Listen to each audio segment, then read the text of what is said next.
Hi everybody, welcome again to another episode of Fish Keeping Jamaica. Welcome to my channel. Today I talk about breeding, how I actually go about breeding my live-bearing fish. Now, live-bearing fish, although not limited to, but is more often referring to fish such as platies, guppies, mollies, right? I have different other live-bearing fish in which I can't remember all of them off my head right now, right? Some persons will say that live-bearing fish are much easier to, to breed, while some persons might, differ. For me, I think difficulty. If you should measure the difficulty in scale between a cichlid and a live-bearing fish, I would say that the difficulty ranges from probably about 6 to 7 in comparison to a cichlid, which might range between 5, 5.5. And the reason why a live-bearing fish might be difficult to actually breed and get fries from it is because live-bearing fish will not hesitate to actually consume its babies. Unlike cichlids, you will get a chance to actually see the babies swimming before it actually starts to consume the babies. Now, live-bearing fish can have between 1 to about an average 65 babies at any one time. After probably about 21 days, live-bearing fries can actually start to reproduce. It might start with just reproducing, giving birth to 1 fry, 2 fry, 5 fry, all the way up to 65 fries, depending on the size of that, live-bearing fish. Live-bearing fish includes guppy, molly, swordtail, and others. These are just the common ones that are practically bred and cared for, sold, or should I say traded, within the fish keeping hobby. Live-bearing fish, for you to actually get the fullness of all that has been, given birth to. For example, you want all the fries. There are some tricks and trades in which I have actually picked up along the way.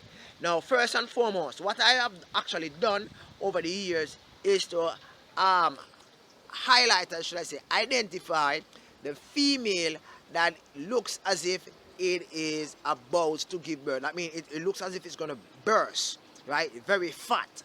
And some live-bearing fish, such as mosquito fish, might trick you with the dark spot at the belly, a section of the belly, a tummy, right? Which suggests that those are the head of fries, right? But that's just a marking, right?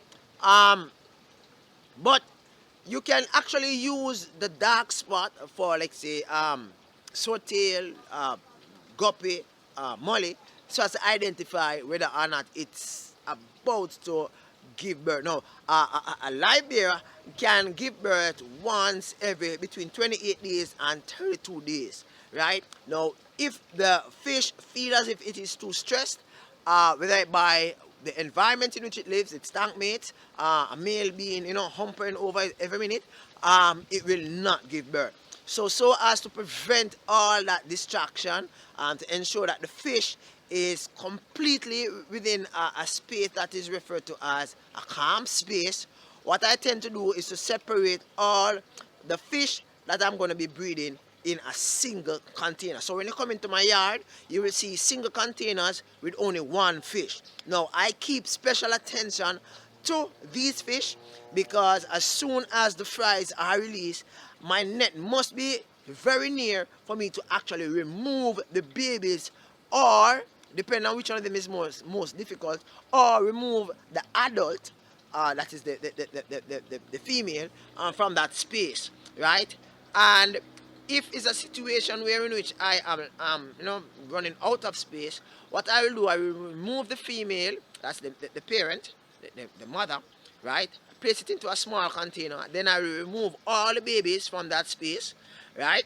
Then I will remove the babies and I'll place them into a container with babies their age.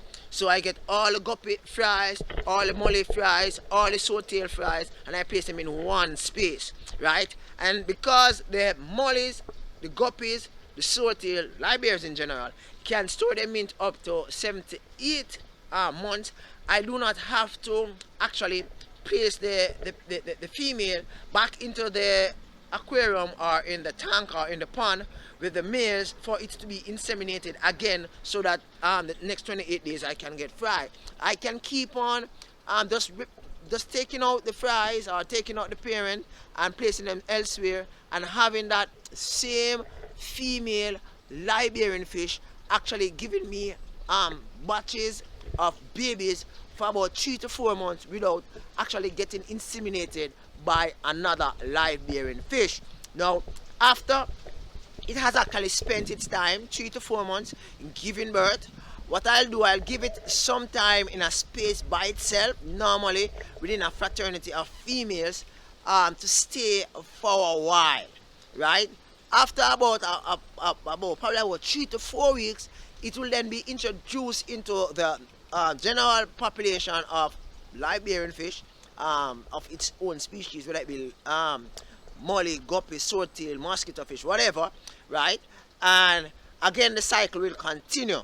Now, this is something that I have been doing for the past couple of months, if not years, right? I have said that I was not going to be going back into breeding of live-bearing fish, because to tell you the truth, breeding live-bearing fish takes a lot more time, takes a lot more energy and a lot more resources than breeding cichlids. For example, if I say that I'm going to be breeding some convict cichlids, all I need to do is to get the male and the female, place them into a container, and within a 3 weeks period I will see fries swimming. I do not have to remove the fries immediately. I can let them stay there with their parents until they get a little bit, probably about a few more meters in size, right? Yeah, good size in size, right? And then I remove them and place them in a container by themselves, and the parents will actually be at it again and giving me more babies, right? Unlike the live bearers, however, the female will have to depend on the male to actually fertilize the egg each time she lays the egg. Not because she lays the egg, that doesn't mean that the eggs will hatch and you'll actually get fries. I have had cases where in which female severums and females convict cichlid have actually laid eggs and there are no males, so therefore the eggs develop fungus, and in some cases the same fish who lay the egg actually turn around and actually consume the egg, right? So live bearing fish is a little bit tricky, time consuming, and it's exciting seeing the babies sometime popping out of the female. You know, it's just really, you know, nature at its best, right? This is Raleigh here for another episode of Fish Keeping Jamaica. It is hoped that this video was of great value to you. I